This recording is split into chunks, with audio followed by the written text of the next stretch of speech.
Plan to secure the border on day one of my new term in office. I will sign an executive order making clear to federal agencies that under the correct interpretation of the law, going forward, the future children of illegal aliens will not receive automatic U.S. citizenship. All right, so Trump has proposed that first day in office, he's gonna violate the Constitution. Just forget the 14th Amendment. We don't need it anymore. So he gave some more details on his plan to just scrap rights that are guaranteed by the United States Constitution again. So this comes to the policy of immigration. When it comes to birthright, this is what we've got to work with. Let's take a look. Joe Biden has launched an illegal foreign invasion of our country, allowing a record number of illegal aliens to storm across our borders. From all over the world they came. All of their future children will become automatic U.S. citizens. Can you imagine? They'll be eligible for welfare, taxpayer-funded health care, the right to vote, chain migration, and countless other government benefits, many of which will also profit the illegal alien parents. This policy is a reward for breaking the laws of the United States and is obviously a magnet helping draw the flood of illegals across our borders. They come by the millions and millions and millions.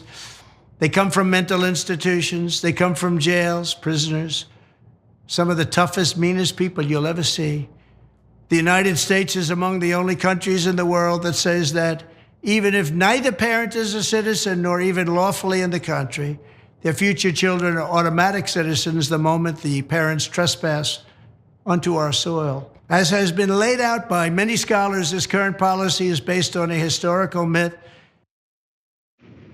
Conservatives have argued that the 14th Amendment was only intended to be used for freed slaves to grant them full citizenship. But the language of the 14th Amendment is broad in determining citizenship. Here's reporting from the New Republic. The 14th Amendment was ratified in 1868 to help guarantee rights to Black Americans after the end of slavery. The measure grants citizenship to anyone, quote, born or naturalized in the United States, and guarantees them, quote, equal protection under the laws. Now, the process to circumvent the 14th Amendment, it's a difficult one, given that it would need to be amended. Trump has entertained ending birthright citizenship back in 2018 when he was president, 2 years into his term. He did that in an Axios interview with Jonathan Swan. Let's watch from that interview.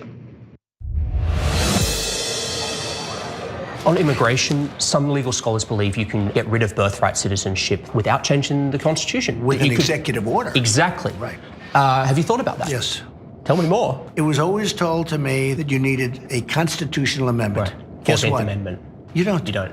Number one, you don't need that. Number two, I mean, that's in dispute. You could definitely That's very much in dispute. Well, you can definitely do it with an act of Congress, but now they're saying I can do it just with an executive order. Okay, so the problem with the executive order is that it would be challenged in court. So here's reporting more from the New Republic on this. The president does not have the power to unilaterally overturn a constitutional amendment.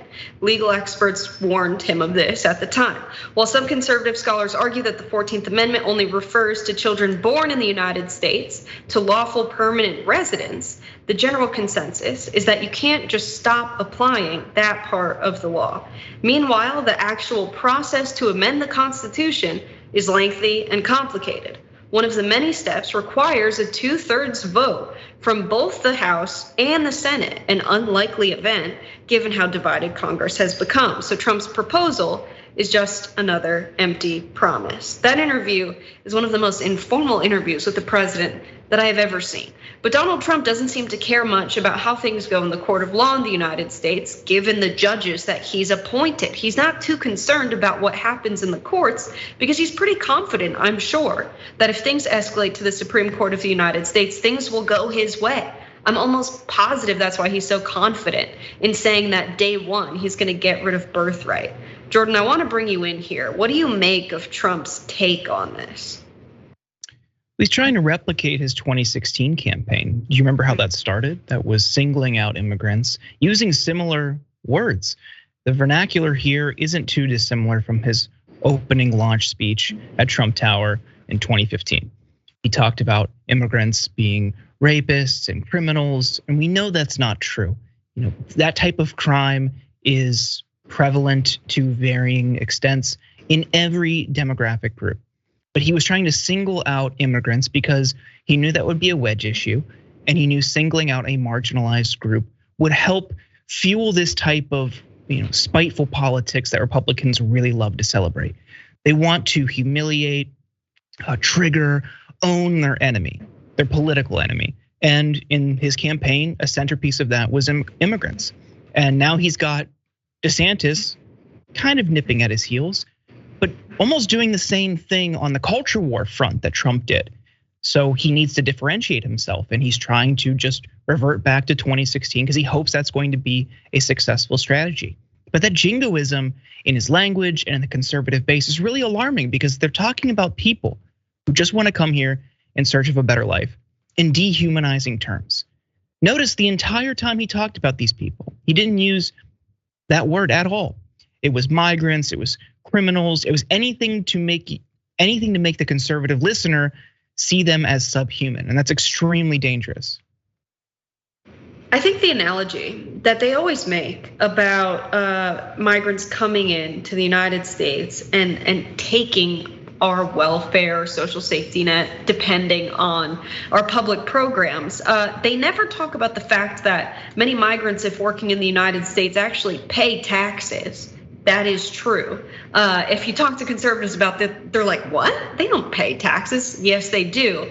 An analogy also beyond that would just be they're productive members of our economy. They're coming here to work and start a life. And so an analogy I might use is like, let's imagine a garden, a community garden.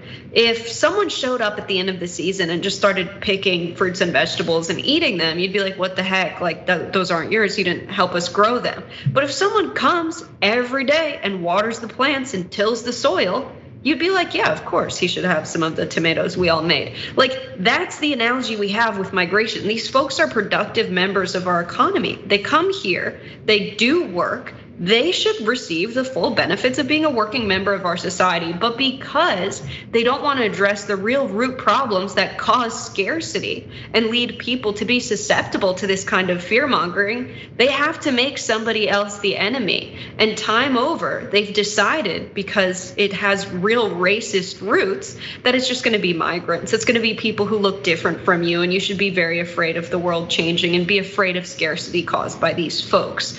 And so, yeah, I agree. He's running the same playbook. He's just playing the hits. He's like, well, this worked the first time around. Let's go back to that, because clearly running on the platform, Keep America Great, didn't work, because it seems he didn't really do that.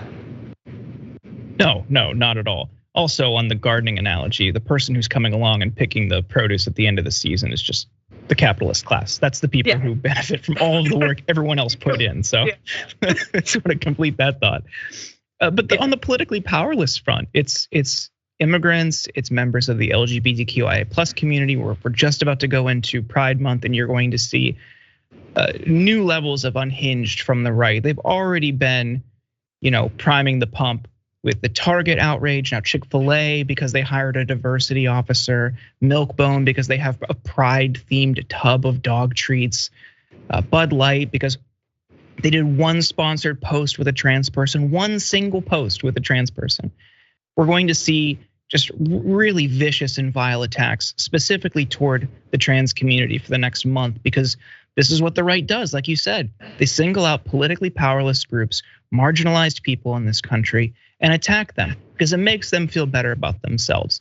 What they really need to do is think about why they feel so alienated, why they feel so vulnerable. Why is a politically powerless class a threat to them, their financial security, their stability in life? It's not these groups. It's to go back to your farming analogy, it's the capitalist class. It's the bosses, it's the CEOs, it is the investors, the people who are trying to make every single last penny they can off of your labor and pit you against one another so you're too distracted to realize that. Yeah. I'm not concerned at all about the rainbow bones making my dog gay.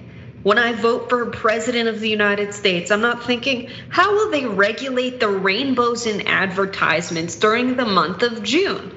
You should be thinking about, how am I doing economically? How does that compare to how my parents were doing economically, or even how I was doing a few years ago, or how I felt about the economy? Because we always tell this false story that the US government is independent of the free market. The economy and the government are not intertwined. It couldn't be further from the truth, especially right now, when you have the Federal Reserve intentionally raising interest rates with the goal of making people unemployed. The current report from the Fed says by the end of the year, according to their projections, if they hit their mark, 2 additional million people should be unemployed. They are making economic conditions that put working people out of jobs. Why? Because then you will be more willing to work for longer hours and take jobs for lower wages and less benefits, which means that the companies and corporations you work for will have higher profits and you'll have a harder time paying your bills. There will be other people who can't pay their bills at all because they're entirely out of work. So you're going to take whatever job you can get. You're more easily exploited, which means our members of Congress, which have share in those corporations, are going to get those returns from the profits made off of you getting paid less and them getting more of a cut of that revenue. Are they paid to represent you? Yeah, but they're paid far more by lobbyists and from the returns to shareholders. That's who they work for. And so when you're thinking about who to vote for president, you got to vote for someone who's going to stand up to that and fix that. They have the power to do that. We don't have the power to change that. We can form unions at work, but at the end of the day, if we have so many people voting to join unions and then the NLRB doesn't have enough resources to legitimize those unions and force companies to the bargaining table when unions are legitimately formed, we're in a condition where we have no choice but to elect people into government who are going to stand up for working people. And it's very clear, if you're more worried about rainbow milk bones than what's going on in our economy, that you're just not the guy to do that. Any last thoughts on this, Jordan? I think you summed it up perfectly. That is, I know a lot of people check out around elections. I've been guilty of it too. It's very demoralizing when you see time after time, cycle after cycle, being told this is the most important election of your life, and then nothing changes. The regulatory state and the ability of a Democratic president, a pro-labor president, to shape, to appoint people to the NLRB, and the impact that's had. And we're seeing that right now. The past couple of years since Biden has taken control of the NLRB, we've seen changes in how they handle union drives, union elections, investigating companies that break the law to just try to stop these union drives. That's one tangible way you can change working conditions in this country. So I would dissuade people from being too cynical around electoralism as a means for reform in this country.